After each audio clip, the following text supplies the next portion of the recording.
Hey guys, Stan Sullivan here. Today is somewhat of a somber day. For those of you that don't know, my family and I live on the east coast of Florida. Right now, there is Hurricane Matthew that is projected to scrape the east coast of Florida, and it is currently sitting at, I believe, a Category 4 hurricane, and when it's to be here on top of us, it is supposed to be a Category 4. So what I wanted to do here today was actually just walk around the house and show you, for those of you that have never been through something like this before and may be interested in it, show you some of the things that I have done to the house. Now, there are things that I wish I could have done to the house, but I just didn't have the materials to do so. This is a Category 4 hurricane, and the eye is supposed to hit right there. In fact, the projected path of it is it may stay off of our coast, but even if it does, it's so close, and we live right here on the coastline, that it's really just not even going to matter. It's going to be the same winds no matter what it does. If it makes landfall or if it stays just off the coast, it's going to be the same effect. Now, the rain bands on this are supposed to be here about noon today, and it is currently, as I record this, about 8:30 in the morning. And for those of you that don't know how a hurricane works and have never been through one, the rain bands always precede the actual storm. And so what will happen is the rain bands will come around. The storm rotates in a counterclockwise rotation. And the rain bands will come around, and we'll get a heavy storm, and it'll last maybe anywhere from 5 to 15 minutes or so, roundabout, depending on how fast that rain band is moving. And then it'll be calm for a little while. And as the storm approaches and it gets closer, that lull in between those rain bands will actually shorten up. And then the wind will just start howling, and it'll be a constant factor after a while. So the rain bands showing up here at noon are dangerous because tornadoes can spawn out of those. That's where you're going to get your tornadoes from. But I will be out of here before this actual storm shows up. It's supposed to be here on our coastline about 8 a.m. on Friday morning. So what I want to do now is just go ahead and grab the camera. I'm going to walk behind it. I normally don't like that kind of a video, but I'm just going to walk behind it, and I'm going to talk about some of the things that I've done with the house and some of the things that I would have liked to have done with the house, but because of shortage of materials, it's just not going to happen. In fact, I don't know if this has anything to do with the hurricane right now. The wind may be picking up on the mic. It looks like we've got a storm rolling in here now, so I'm going to go ahead and make this quick and show you what I want to show you. So you can see here on this back sliding door that I have some tape crisscrossed all across this. And this is because I did not have the material I needed in order to cover that up and board it up. And the house did not come with hurricane shutters. And the same thing with this window. So all of the windows on the back side of this house here are unboarded.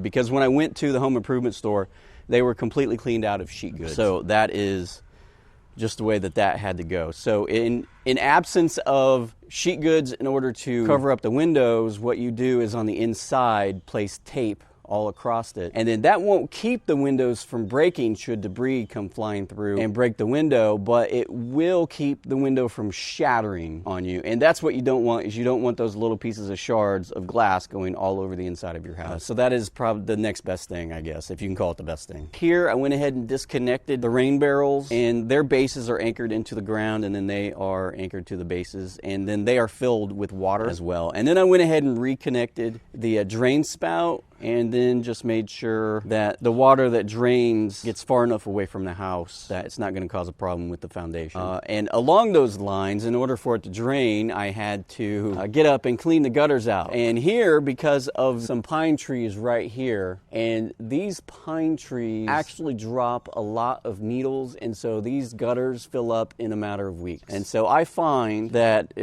about once a month I've got to get up there and clean them out. Otherwise, one inevitably clogs up, and I find out during a rainstorm. So one of the things that I found in preparing for a few hurricanes now, this is like my 4th hurricane that I've been through, is that when you're walking around your property, you always find things that you don't normally think about that you suddenly go, you know what, that might cause a problem and I might want to move that in. So we had a bunch of stuff sitting back here behind the chicken run. So we had a kid slide and a couple of extra rolls of chicken wire and things like that. And so all that had to be taken up and moved into the garage. And then the chicken coop, that is, you know, there's not much I can do about that. Now right here is where the rabbit hutch used to sit, and you can see on the back fence there. That was not anchored to the ground like the chicken coop is. And so I went ahead and with the assistance of my wife, we moved that along with the rabbit into the garage. I had a few things stored back behind this shed. And so I had to move all of that into the garage as well, because all that can become airborne and cause problems for, if not for me, for the neighbors. So here in the front, I've switched to the front here, and you can see as I pan across the front that I've actually boarded up the front windows, and that was just the material that I had in the garage with me. And because as I said, when I went to Lowe's, all the sheet goods were cleaned out, so I just had to make do with what I had. So I was able to get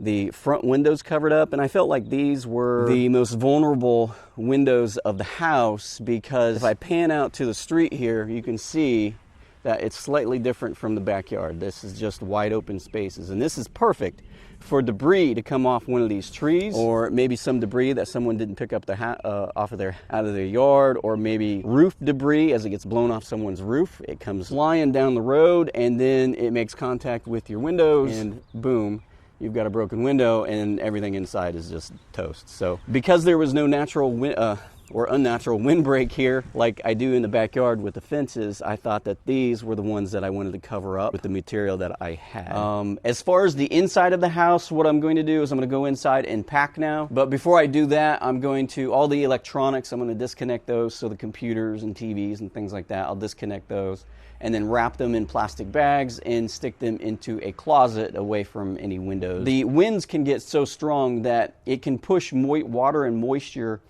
through areas that wouldn't normally have water and moisture through them. So just a normal door can have water pushed through it by the force of the winds. There's no chance that power is going to remain on through this whole thing. There's no way. Category 4 hurricane,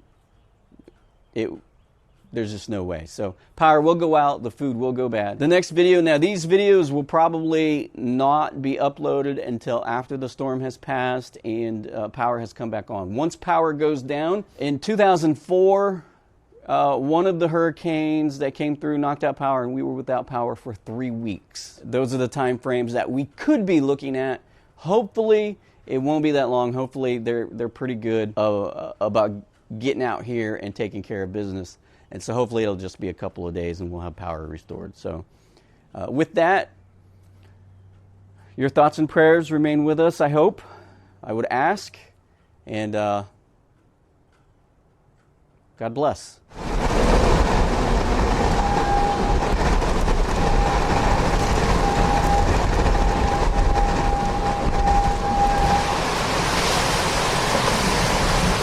If you live in the Atlantic Coast area, evacuate now.